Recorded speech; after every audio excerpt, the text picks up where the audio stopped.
É um programa que sempre traz novidades sobre a fotografia, novidades que aconteceram durante a semana, e essa semana foi uma semana histórica. É a primeira vez que uma mirrorless é feita em médio formato, que é com um sensor grande, certo? E hoje a gente está no cenário do curso que vai ter durante a semana, que é o Lightroom Avançado, Domínio, Recursos e Técnicas. Ele vai ser com o Mário Oliveira, de terça, quarta e quinta-feira. Tá? Então, se você tem interesse de aprender mais sobre Lightroom Avançado, esse é o curso, ok?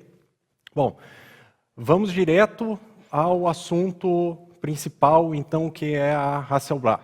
Lembrando que você pode participar do programa, mandando perguntas no e-mail assuntoprincipal@fotostv.com.br. No último bloco a gente vai responder as perguntas e se der tempo e você mandar alguma durante o programa, a gente consegue ainda hoje responder, ok? Bom, quem que fez a primeira câmera médio formato mirrorless? Foi a Hasselblad. A Hasselblad é uma líder e uma referência em câmeras médio formato, certo? Então, nada mais justo do que ela ter começado isso, apesar de que existia muitos rumores sobre a Fuji também estar trabalhando numa médio formato, a Hasselblad deu o primeiro passo. Para quem não conhece, a Hasselblad é uma câmera médio formato, eu tenho uma delas aqui, certo? Só que essa câmera aqui é uma Mamiya, tá? Mas a Mamiya foi feita esse modelo aqui em 75, como uma cópia, mais ou menos, da Hasselblad, que é de 57, a Hasselblad 500. Então vamos fazer o seguinte, ó. Vamos considerar que isso aqui é uma Hasselblad, ok?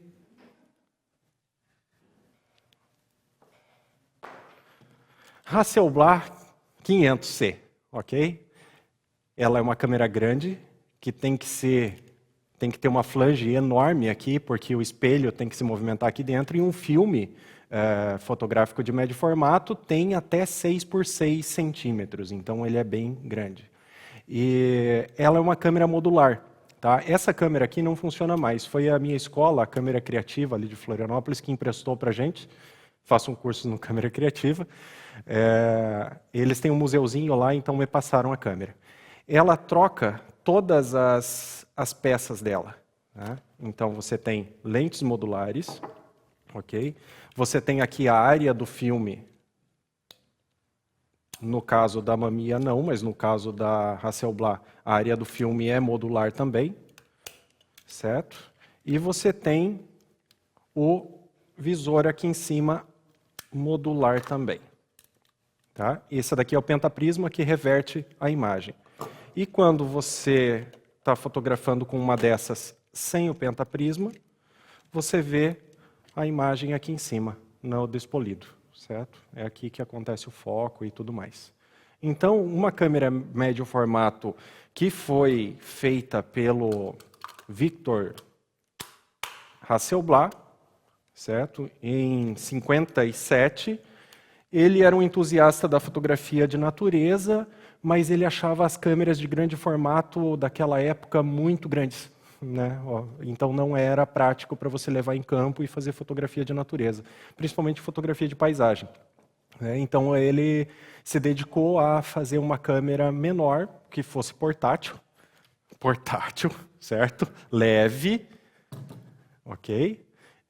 Para fazer fotografia de natureza, de paisagem, e isso fez muito sucesso. Fez tanto sucesso que a NASA levou a câmera dele para o espaço. Vocês estão vendo ali na mão do astronauta?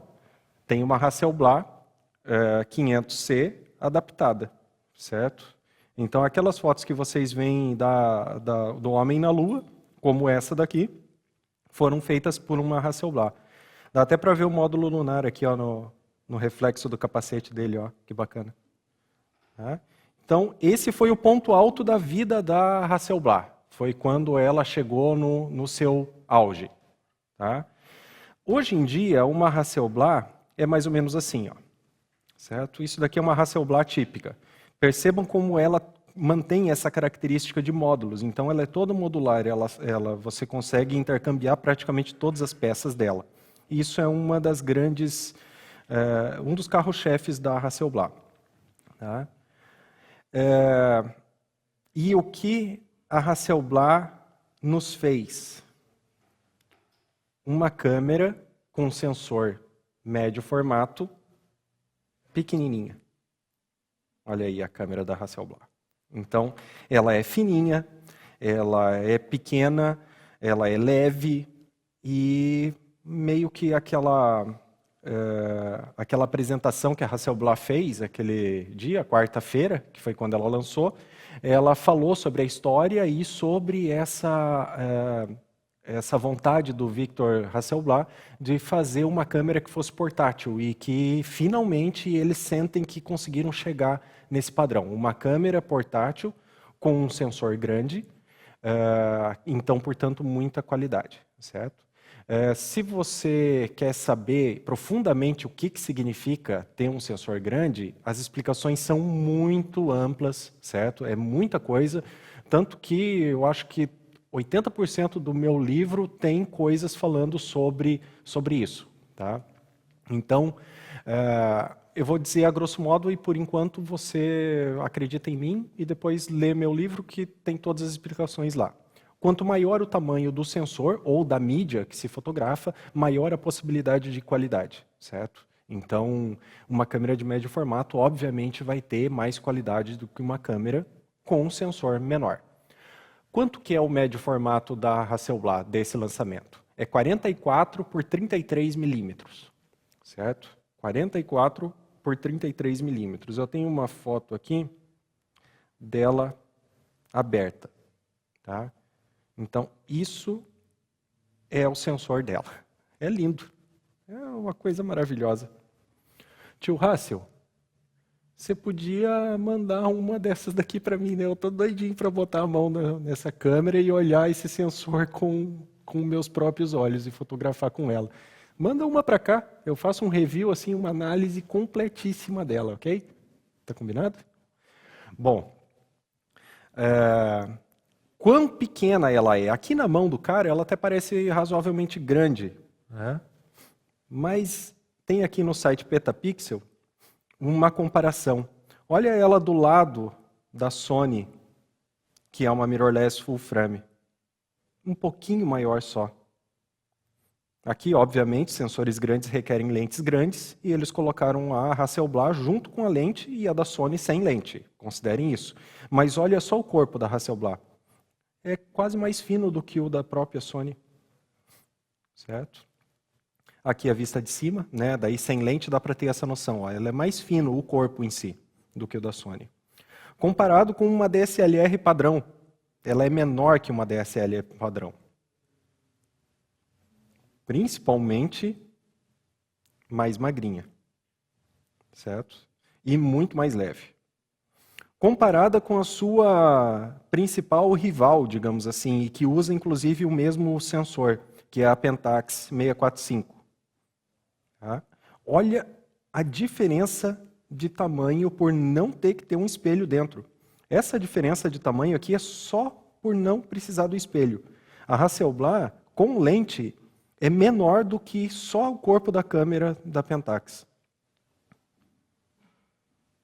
Olha aqui a vista de cima. Então, eu acho que o Victor finalmente conseguiu a câmera dele.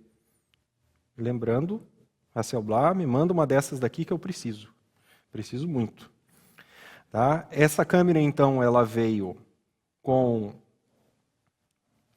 um sensor de 44 por 33, 50 megapixels. É o mesmo sensor padrão que ela usa em várias outras câmeras, tá? E outras marcas também usam. Então, aqui a gente tem a câmera da Hasselblad normal, tá? Que seria aquela modular, com o sensor, sem lente. E é o mesmo sensor, 44 por 33. $26 mil. Uau! Quanto que custa essa maravilha, então? Aqui, quanto que ela custa? $8 mil.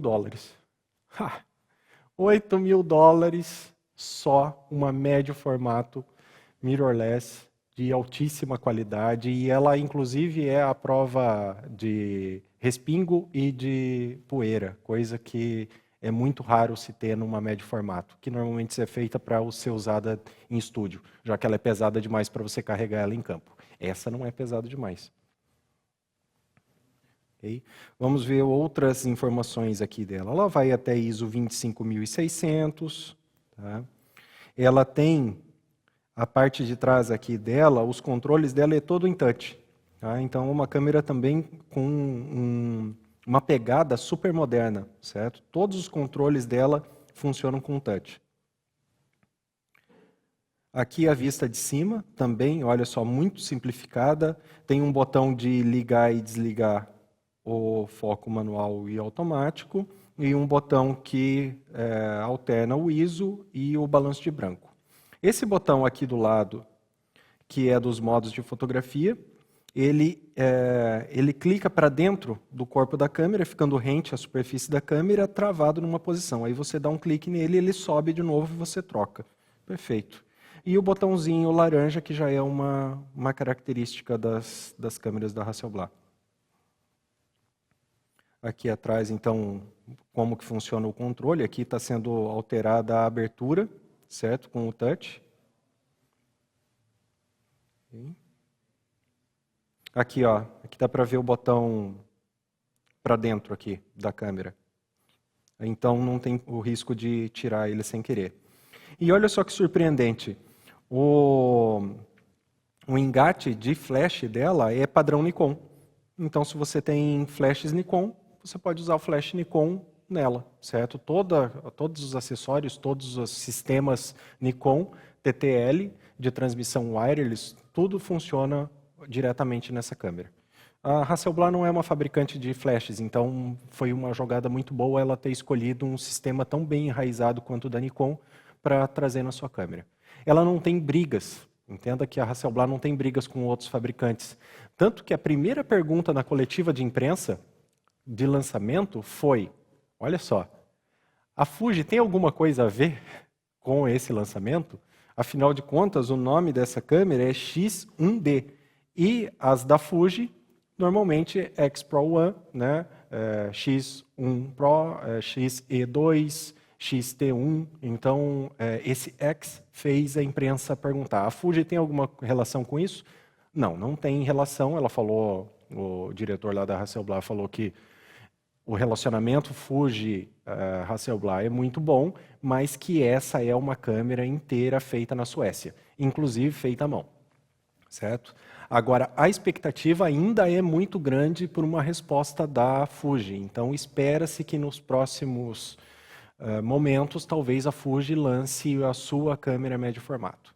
Essa daqui vai estar disponível na Photokina, em setembro, que é a maior feira de fotografia mundial, certo? Então, em setembro ela deve lançar mais lentes, por enquanto ela lançou 2 para essa câmera, que apesar de ela usar as lentes antigas também com adaptação, ela fez todo um sistema novo de lentes também e vai disponibilizar isso aos pouquinhos, certo? Então, em setembro, essa câmera começa a ser entregue para os felizardos que conseguem comprar, principalmente quem não tem que pagar quase R$4 pelo preço do dólar, né? Senão até ia ser razoavelmente viável.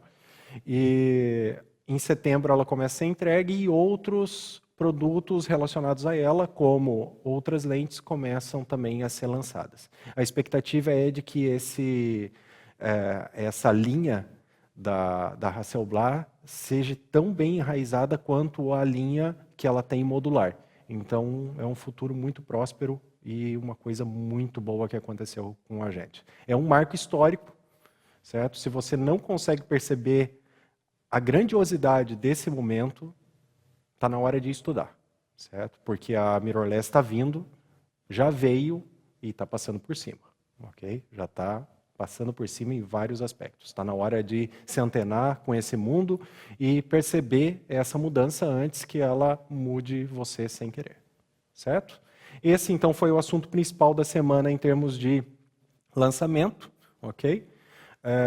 Eu vou fazer um pequeno intervalo e no próximo bloco a gente volta com algumas coisas de cultura geral. certo? Até daqui a pouco.